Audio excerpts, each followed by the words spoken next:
종교와 정치의 인연. 정치라는 것은 인간 생활의 가장 외곽적인 것이어서 거기는 인격적인 생명적 결합 의식이 가장 희박하다. 그러나 그 반면에 법적 구속력은 가장 강대한 것으로서 잘못 지도되는 때에는 인간 생활 전반에 대한 생명을 억압 또는 전복하여 생명의 바른 발전을 전폭적으로 방해한다. 종교가 거룩한 세계라면 정치는 가장 세속적인 세계다. 거기는 정권 획득을 위한 권모술수와 정권 보지를 위한 모략과 폭력 등이 마치 제1선의 전장같이 응수되고 있다. 목적을 위하여 수단을 불택한다는 것은 정도의 차는 있을지언정 어느 정계에나 거의 불가피의 사실로 되어 있다. 하나님의 참되고 아름답고 거룩한 계명에 순복하며 양심의 맑고 높은 소리에 행동의 규율을 찾는 기독교도가 이러한 와중에 뛰어들어서 과연 어느 정도의 능률을 나타낼 것이냐 하는 것은 늘 재고를 요하는 실제 문제일 것이다. 그렇다고 기독교도가 이 인간 생활에 거의 전면적 통제력을 가진 정치를 오불관원격으로 남의 일 보듯이 할 수는 없는 것이며, 죄와 불의가 많으면 많을수록 거기 대한 의와 긍휼의 공급이 또한 많아야 할 것이다. 그러면 기독교도가 정치계에 들어가 과연 무엇을 원칙적으로 밝혀야 할 것인가?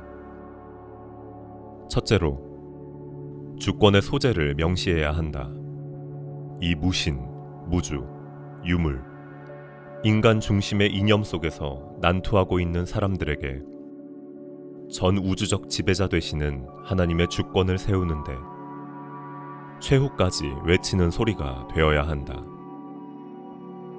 하나님의 주권을 무시하는 때 그 국가는 교만하거나 무기력해지며 관원은 횡포, 전제하고 인민은 굴종, 비겁해진다.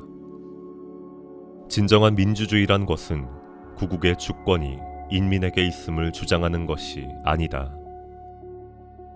다만 하나님의 뜻을 옳게 준행하기 위해서는 대다수 인민의 의견을 참조하는 것이 가장 안전에 가깝다는 의미에서 행정 방법으로 색출된 것뿐이다. 기독교도는 이 현실에 대한 하나님의 주권적 의도를 언제나 선포하는 예언자로서의 입장에 서 있어야 할 것이다.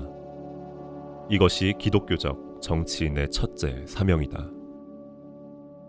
둘째로, 기독교도는 정권욕에서 떠난 정치인이 되는데 그 강미가 있다. 정권은 하나님이 주시는 때에 받을 것이요, 우리는 다만 기독교적 윤리의 원칙을 천명하여 현실을 기독교적 정의와 사랑 위에 건설하려는 프로그램을 언제나 주장해야 할 것이다.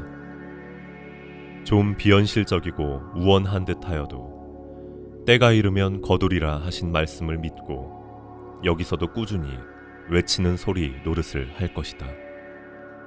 셋째로, 기독교 정치인은 무엇보다도 양심적이어야 한다.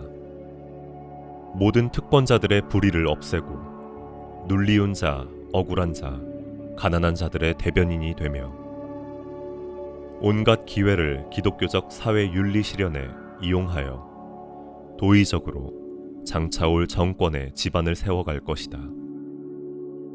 이러는 동안에는 모해도 받고 배격도 만날 것이다. 그러나 이 거대한 이욕 중심의 사회 질서 내에 있어서 정치에 뜻둔 기독교인이란 얼마 동안은